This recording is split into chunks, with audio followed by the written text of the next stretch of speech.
that we think could be useful is using their front-end origination capabilities, using our creative capital to provide the equity in a larger programmatic fund, and then ideally partnering with governments and saying, why don't you guys be the senior-most tranche or a guarantor to a larger supplier finance fund that will unlock capital for this long tail of tier 2 and tier 3 suppliers who just don't get called on by the typical investment community. And it seems to me that that's really the kind of creative solutions that we need across the problem set is what roles can the different kinds of capital play along with the government? Yeah, so the government, they're primarily paying the primes, but another way they can support the ecosystem is by crowding in private capital and creating frameworks where they can provide more predictable demand signals. They can use their export-import banks and their development finance corporations to provide backstops or guarantees or other forms of subsidized funding where private capital can go and partner and really dispense that capital to those most critically in need of ramping up. And I know this is a big discussion in the United States right now as the Department of War is looking at how to use all of these different pieces as is expanding growth in the defense industrial base. I want to take a few minutes and turn to some of the questions that we've gotten through Slido. If you want to submit them, I get to handily see them here on my iPad. And actually, I think this leads us into a really interesting question, which is, how do private capital organizations see, or do you see, value in the NATO Defense Production Action Plan and the Rapid Adoption Action Plan? Really, the question is, how does this all fit into some of these, in this case, multinational structures, and are you able to work with those? Yes, maybe a couple of thoughts. One important piece of the equation is talking with the government. And can be the government, can be NATO, can be different type of organization. But one thing that is sometimes missing is a long-term contract, is a frame contract. And if you think about both from a banking perspective and from an investor perspective, diversification is key. So if you are dealing with one company that has one contract with one nation, clearly the level of risk is different than one company that is actually supplying components, product, solution to a much broader set of customers. Sometimes the customer can be NATO or could be the different nation.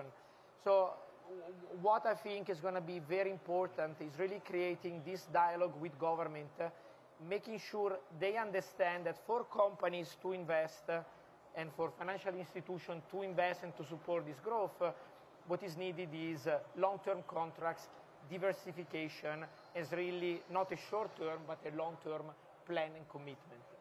That makes sense. Dr. Terhorst or Ricardo, either of you want to comment on this one? The various publications around the summit were sensible. The question is always, to what extent do we actually end up using them, the instruments that these things produce? We are not in lack of joint procurement facilities. We've got the MPSA, we've got the EDA, we've got the OCA, all of that. And joint procurement demand aggregation is important also from an investor's point of view because, of course, the overall market size, as you said, makes a difference. If you look at deal sizes in VC, US versus Europe, I think that's the reason why overall the deal sizes tend to be lower in Europe. It's a matter of changing thinking in procurement organizations. We still, to this day, of course, you have always national interest, jobs, and all that. But even in the incidences where we don't have that, say, for example, everyone in Europe, a lot of people in Europe are using Patriot. The PAC-3 consumables for that are only produced in the US. Yet we still struggle to all order together for the consumption that we know that we will be having. Instead, we have trickle-in orders every couple of months. And that takes away the demand certainty that we would need in order to move forward and invest in additional production capacity. So it's nice to know that there's political will for this. It's now important to push that into the organization and actually make a bureaucratic behavior, which I think is the challenge. Just a quick comment, but in line. I think it's a step in the right direction. You know, every program like this is the reality that companies face is that in the end, you still have a number of different customers that will do decisions, procurement decisions based on their national interests. And you need to deal with it. That's it. So basically, yes, guidelines, and it's great. You know, it's a step in a good direction. And it helps aggregation of demand from a company's point of view. But it's still, a very sovereignty-charged decision-making, right? And that's the hard reality in the field. That makes sense. Let me turn to another question from the audience. What do private capital organizations look for in national defense markets when you're making your investment decisions? Joy, do you want to take this? Yeah, I'm happy to get everyone's thoughts here, but I think the multi-year demand signal is a big one. Obviously, to the extent you can see consistency and look into the future and see that the revenues will continue, will obviously be the biggest incentive to invest. But there could be civilian applications, right? So to the extent that we enter a time of peace, they could be their technologies, their systems can be applied to civilian applications as well. And in fact, Apollo, for the very first time, is looking to participate in a venture round in a company that addresses this very thing, where they are making the machine that builds the machines. So, I'll get into that, when it's publicly announced, but essentially they're using AI and automation to manufacture parts that go into the defense industrial base, but can help us, reinvigorate our calcified Rust Belt. And I think the same would apply to Europe as well. Yeah, I would say when we work with investors, the question number one is, what is the long-term competitive advantage of this company? That's the question number one. Question number two is the diversification of customer. And then question number three, especially in defense tech, is what happens if the war in Ukraine stops tomorrow? I think these are three questions that companies that want to raise money needs to think about and needs to address when approaching the market. And clearly, diversification, having service, long-term agreement, they are all elements that helps to frame a story that is and becomes more and more interesting for the capital market or the private market. That makes sense. And I think we're seeing these same themes kind of run through both from, in some ways, the company side and the private capital side on what you look for to make the deal, to make the system work in the long term. And, what I keep hearing is certainty and how to judge certainty and risk moving forward. Yes, and that's the reason why it needs to be a dialogue with the government, because the government is the ultimate client and is the one institution that can provide visibility and security to the industry and to the investor. The ultimate purchaser of the end product. Yes. Yes. Well, we just have a few minutes left, so I'm going to ask one final question, and I'm just going to go right down the row here. In this moment of incredible change, the growth of the defense industrial base, private capital coming in a whole new way, and the speed where everything is moving faster than we've ever seen it, if you could change one thing, one policy, one financial instrument, one procurement rule, that would most immediately unlock private capital for the transatlantic defense industrial base, what would it be? Well, I think it's impossible not to say that it is to completely overhaul how things are procured and adopted. I think what we're seeing now is particular in defense, right? But I think we've seen this in other industries. If we look at how the software world worked, the IT world worked 30 years ago, and what happened like 20 years ago. You went into as a service. Why? Because things evolve like this. Like you can't just continue buying hardware and having something obsolete a few years, or software obsolete a few quarters after, right? So I think that defense needs to embrace this, defense procurement needs to embrace this, and the institutions need to embrace this and create models that we're not inventing anything. This was done in different industries.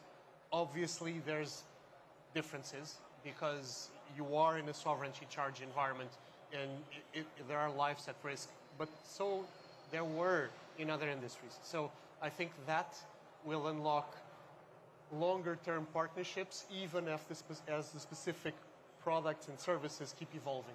You're not changing from Apple to Android like this because of right? And it's constantly evolving. It's not exactly the same thing, but it's an inspiration. That we need to get better at transitioning from innovation, research and development to scaled contracts, and therefore provide the demand certainty that's wanted by investors. I'll keep it short. Yeah. No, and just to build up on what Riccardo mentioned, is really moving from one-year budget mentality to multi-year procurement, because this will provide the visibility that is needed to secure the investments. Yeah, I would just add, speed of decision making. I think that attracts capital when they can see the innovation happening more rapidly and allowing for these programs of records to be more financeable. But before we end, I just wanted to say a thank you to Riccardo, Linus, and Luca for joining the Apollo-sponsored panel. I learned a lot from you guys. I'm excited to follow up with all of you and hopefully partner in some way. Yeah, absolutely. Thank you very much for inviting, and Jessica for leading the discussion. Yeah, thank you, Jessica. Thank you all. We very much appreciate your time. The panelists will be here afterwards, and we look forward to continuing the conversation. Thank you. Thank you. Thank you.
Frame up.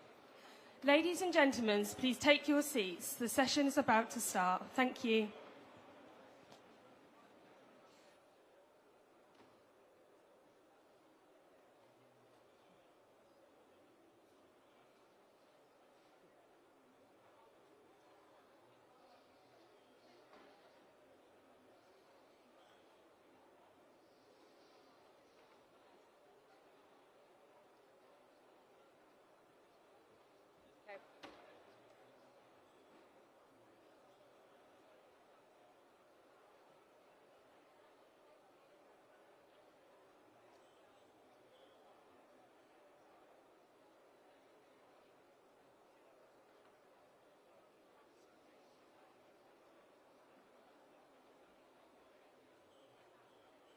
Ladies and gentlemen, please be seated for a short video address from the Right Honourable Andy Burnham, MP, Prime Minister of the United Kingdom, recorded yesterday. I want to send my best wishes to everyone at the Farnborough Airshow.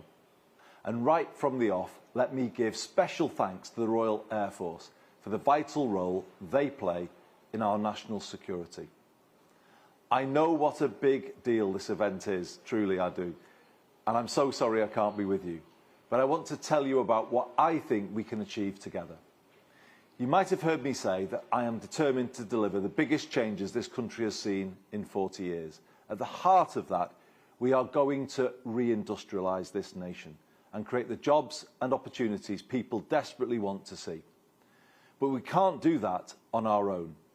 We will do it by working together with brilliant businesses like those at Farnborough this week. The civil, aerospace and defence sectors combined will support 500,000 jobs across the country by 2030. And right now, 2/3 of those jobs are outside London and the South East. I've seen those jobs for myself and the difference they make. It is a real success story, and so we want to go further. As I said on the steps of Downing Street yesterday, we are going to honour our commitments on defence and use that investment to transform people's lives. And we are going to work even more closely with our allies. So today, we are not just recommitting to our state-of-the-art GCAP fighter programme. I am delighted to announce that Canada will join the programme as the first observer nation. GCAP is already one of the world's most ambitious defence and industrial partnerships, supporting 4,500 jobs across the UK. Today's announcement makes it even stronger. It is a sign of things to come, and I want you all to be part of this journey. I'm excited to work together, so let's get started, and have a great week.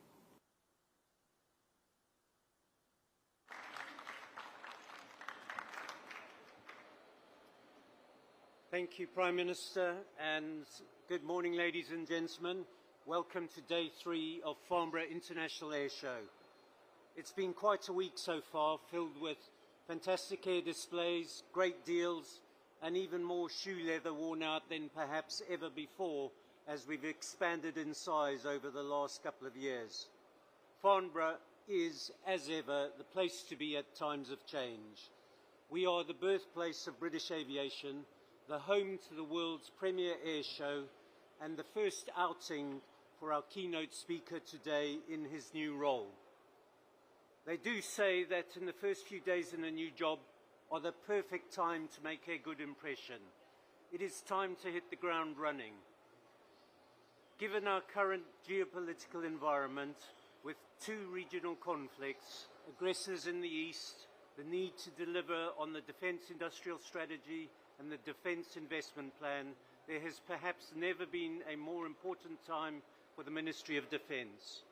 So with a stellar political track record, a zest for reform, and a demonstrable history of leading complex departments, we are delighted to welcome the new Secretary of State for Defence.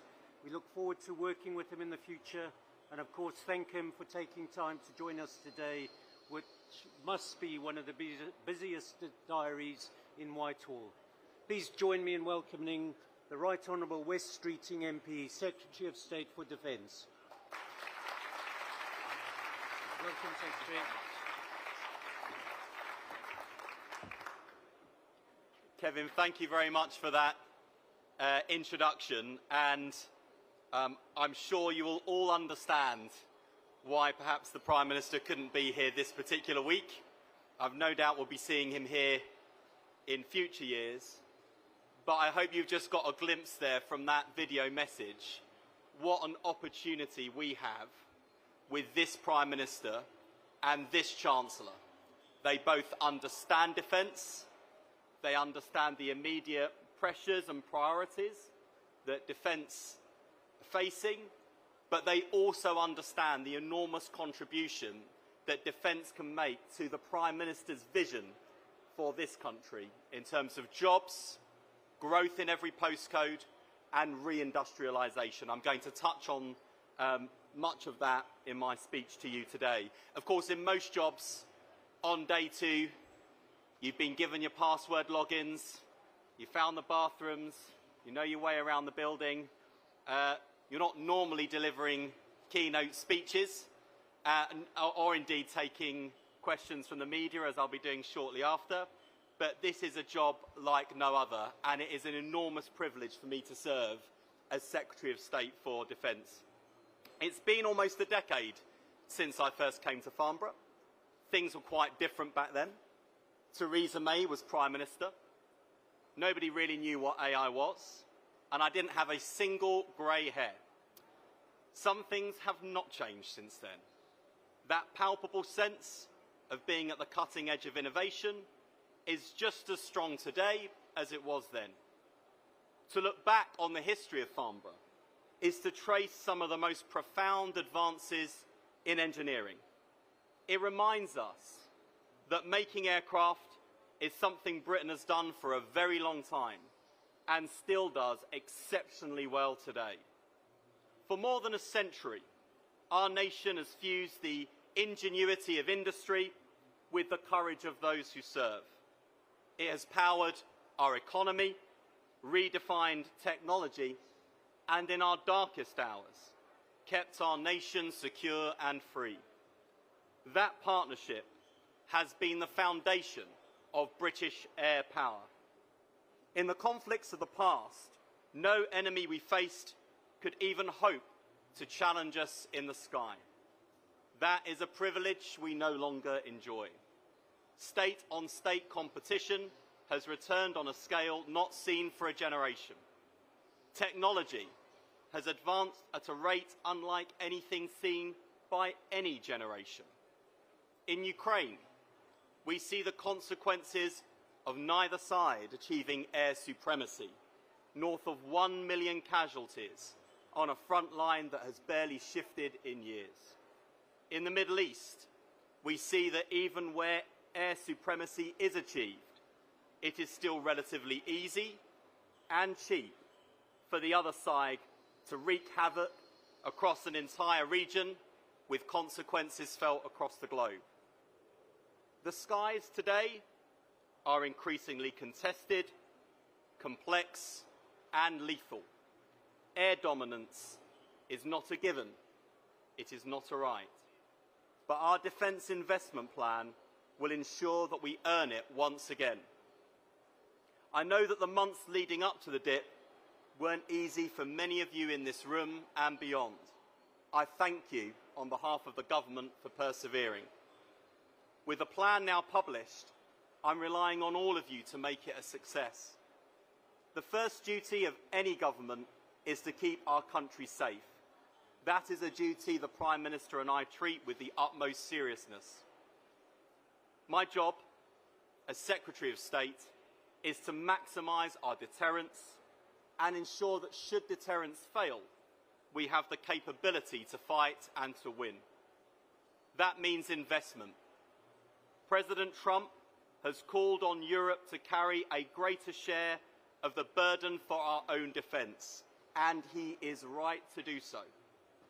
The UK has always been a leading light on defence spending, but the world is changing, and in these dangerous, uncertain times, it is clear that we have needed to go further. That's why we've committed £298 billion over the next 4 years, including an additional £15 billion on top of last year's spending review settlement. At the recent NATO summit, all members reaffirmed our commitment to 3.5 by 35. I'm acutely conscious of the impact these numbers have on your investment decisions, and I'm committed to providing you with clarity and confidence. For now, I'm pleased to say that in the 10 days after the publication of the DIP, we agreed more than £11.8 billion worth of contracts.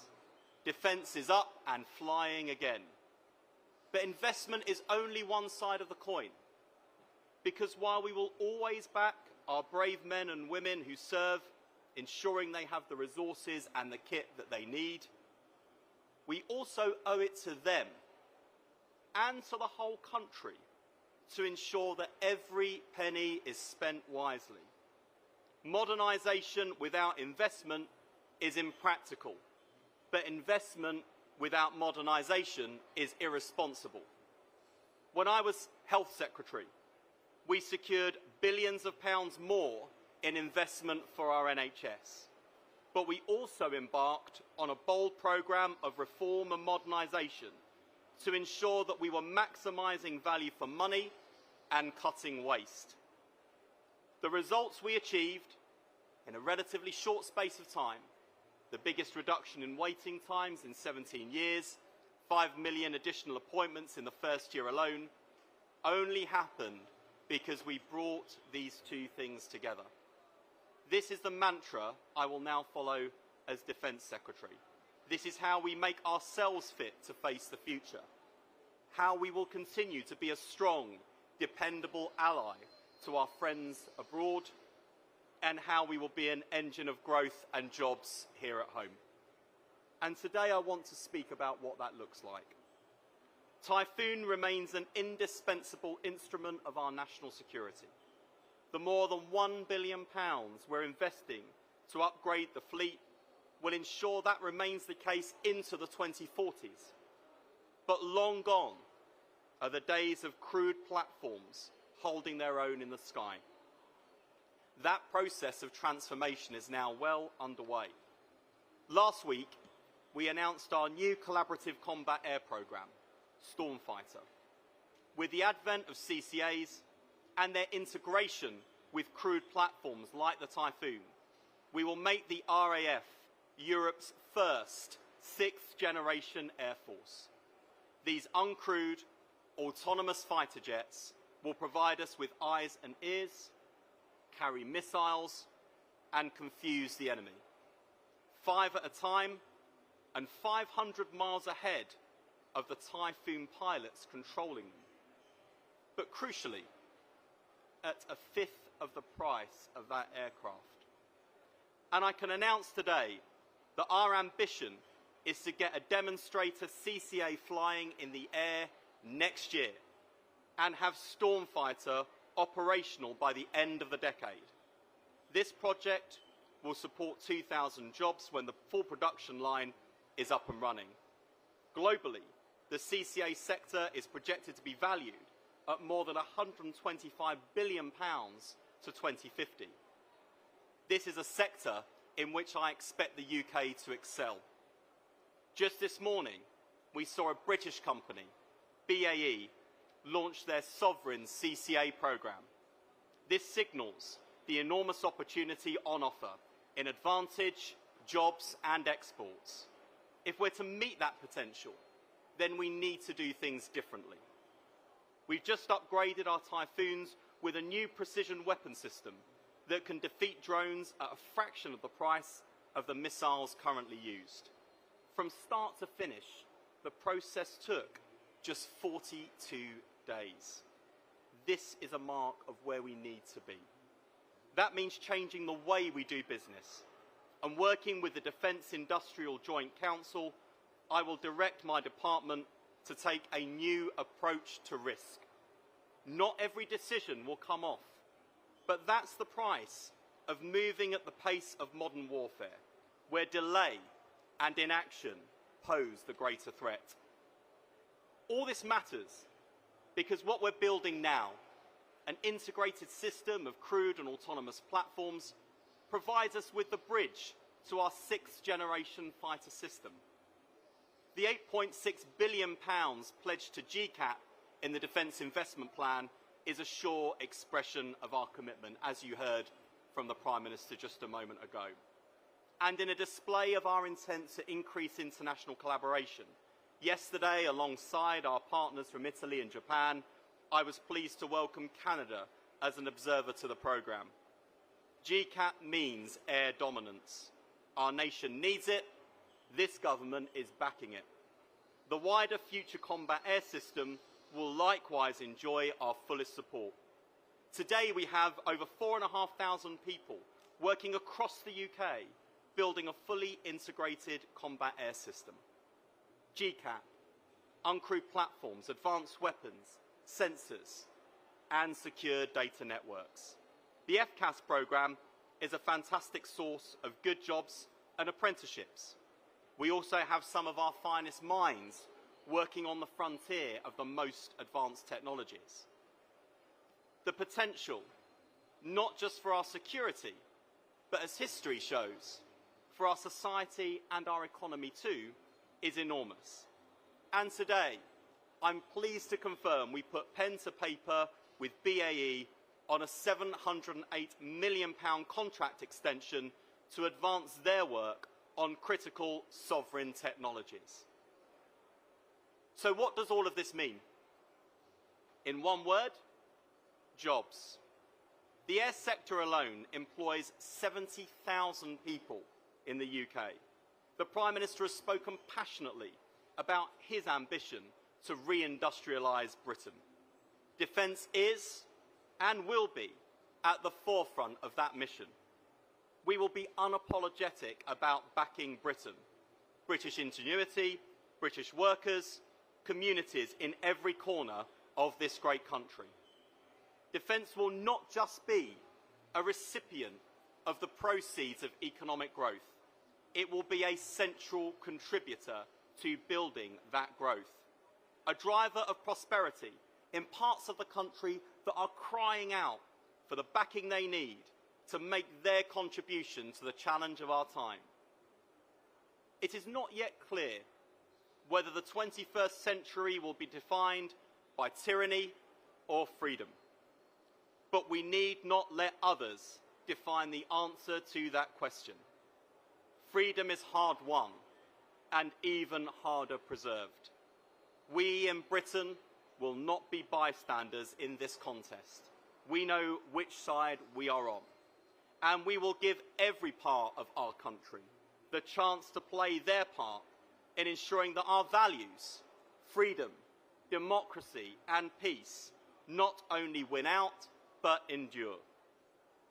Let me end with what matters most, our people. Over recent months, we've seen the very best of our RAF. Our pilots protecting the skies above NATO's Eastern Front and the Middle East.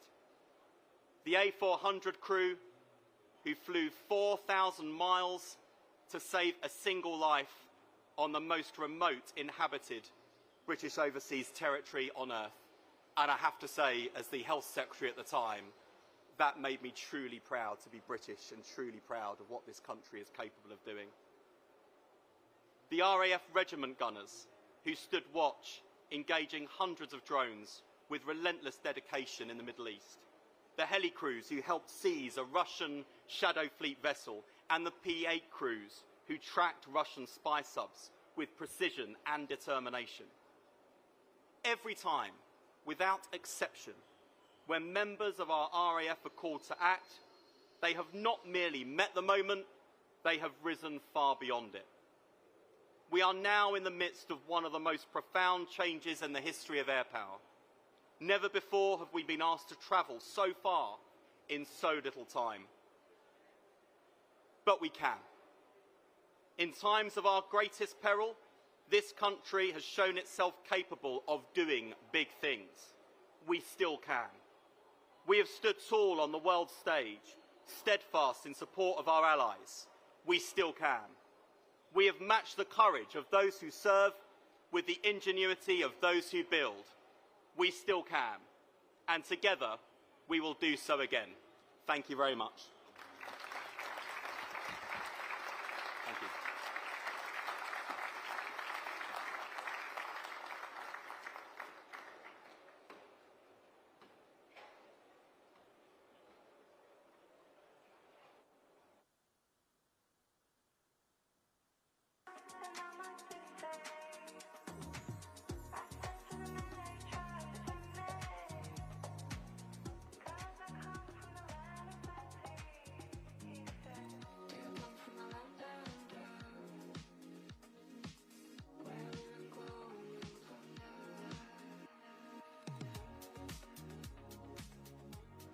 Ladies and gentlemen, please take your seats as the next session, AGF Defence Summit, AUKUS, delivering the next generational partnership, is about to start. Thank you.